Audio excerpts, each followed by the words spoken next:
ऐसे में इतने साथी इतने परिवार के साथ आज रैली में शामिल हुए, इस रैली को महारैली बनाया उन सभी क्रांतिकारी साथियों का जो अलग अलग दलों से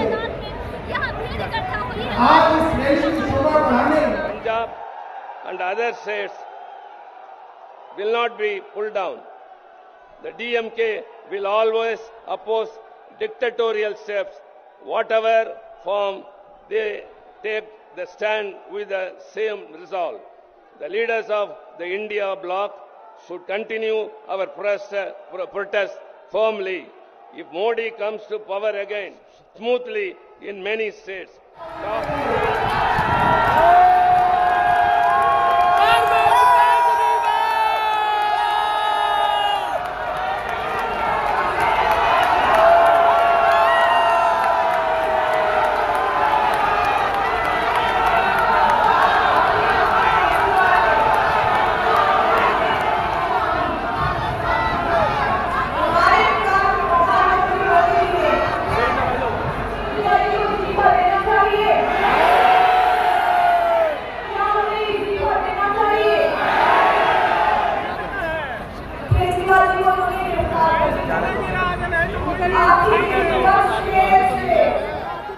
और साहस से वो देश के लिए लड़ रहे हैं।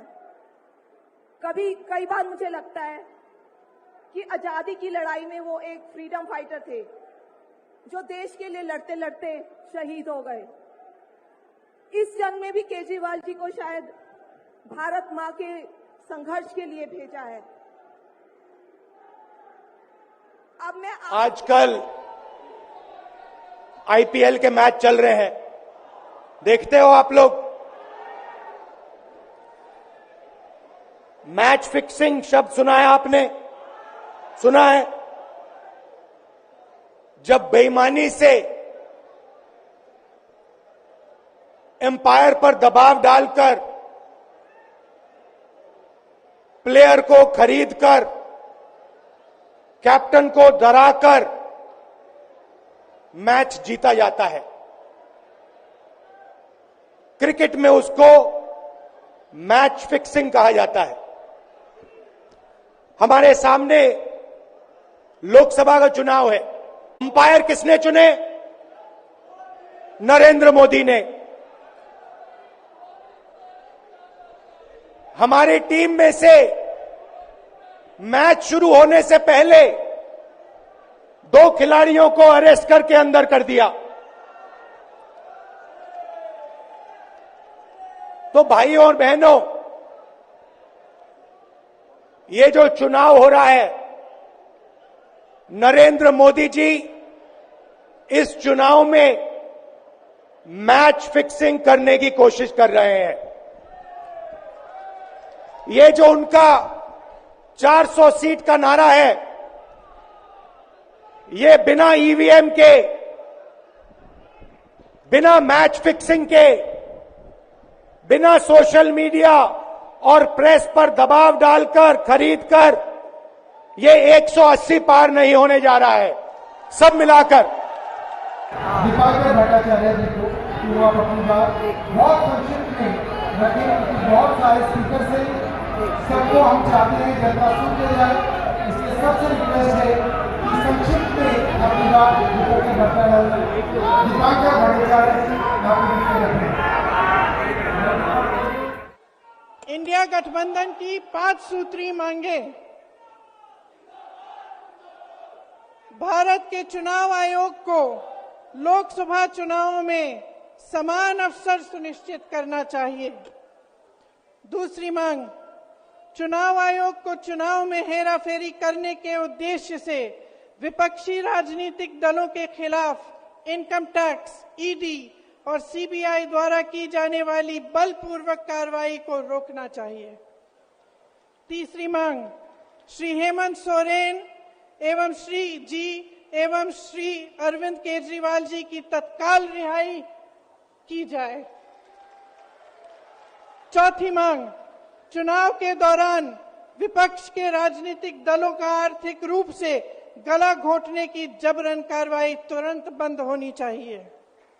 पांचवी मांग, चुनावी बांड का उपयोग करके बीजेपी द्वारा बदले की भावना, जबरन वसूली और धन शोधन के आरोपों की जांच के लिए सुप्रीम कोर्ट की निगरानी में एक एसआईटी गठित हो जानी चाहिए।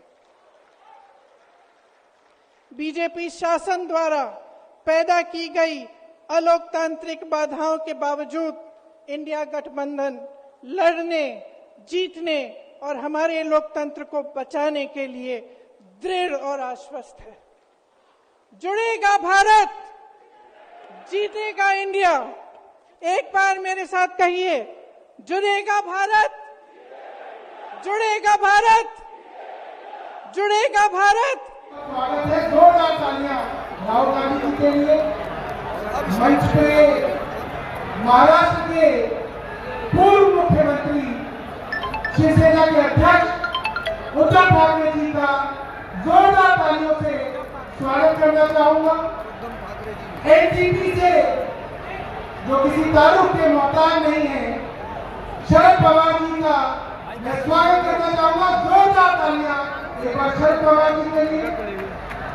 लोकतंत्र बचाओ रैली में पधारे आप सभी साथियों का मैं दिल से स्वागत करता हूं। और ये मंच है यूनिटी इन डाइवर्सिटी, हमारे एकता में, हमारे विविधता में एकता है, ये दर्शाने के लिए आज ये जो मीटिंग यहाँ पर बुलाई है, और इसके लिए मैं हमारे सभी साथियों का धन्यवाद करता हूं। और खासकर ये जो मीटिंग है, इसका एक ही उद्देश्य है कि विपक्ष इकट्ठा होना चाहिए।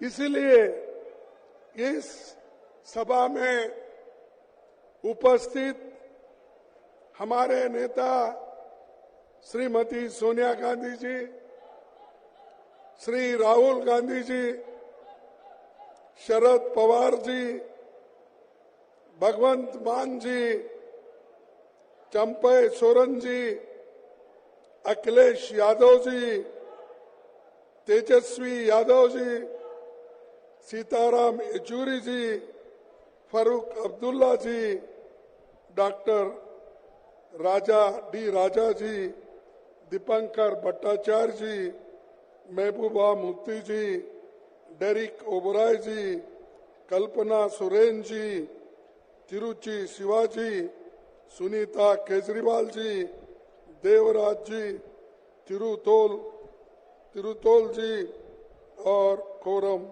अनीस उमर जी, इतने पार्टी के नेतागण इस मंच पे बैठे हैं। और ये किस लिए बैठे हैं? कि इस देश को बचाने के लिए, इस देश में एकता रखने के लिए, इस देश के डेमोक्रेसी को बचाने के लिए और इस देश के संविधान को बचाने के लिए ये लोग सारे इकट्ठे हो गए।